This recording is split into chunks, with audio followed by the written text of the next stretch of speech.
demonyo, alam niya kung sino ang Diyos. Kilala niya ang ating Panginoong Jesucristo. Ang demonyo, sumusunod sa ating Panginoong Jesucristo. Kaya hindi po pala garantiya tayo, mga tao, tayo mga Katoliko, na marami tayong alam sa ating Panginoong Jesucristo at sumusunod din naman tayo sa ating Panginoong Jesucristo, ay tayo ay pwede nang ariing banal, mabuting Katoliko, mabuting tao. Bakit?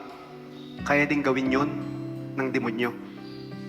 Ano yung mga bagay na hindi kayang gawin ng demonyo na pwede naman nating gawin at hindi kailanman magagawa ng demonyo? Kaya niyang kumilala sa Diyos, kaya niyang umalam ng tungkol sa Diyos, kaya niyang sumunod sa Diyos.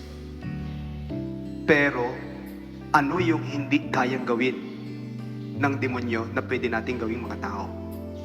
Wala pong iba kundi yung kababaang loob, humility. Yung humility, hindi kailanman kayang gawin yon ng demonyo. Yung magpakababa sa harap ng Diyos, ito po, hindi madaling gawin, pero kung magagawa natin, yun ang pwede nating maging pagkakaiba sa demonyo, na magiging katulad naman ng ating Panginoong Jesucristo. Ang ating Panginoong Jesucristo, marami siyang alam tungkol sa Diyos Ama. Sumunod siya sa Diyos Ama at siya ay nagpakababang loob, hindi lamang sa harap ng Diyos Ama, kundi sa lahat ng tao.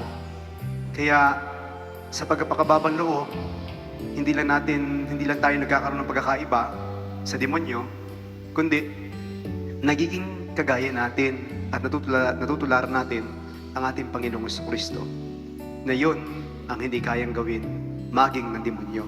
Tayo lamang mga Kristiyano, tayo lamang naniniwala sa ating Panginoong Jesucristo, tayo mga alagad natin Panginoong Jesucristo, ang tangi lamang makagagawa noon.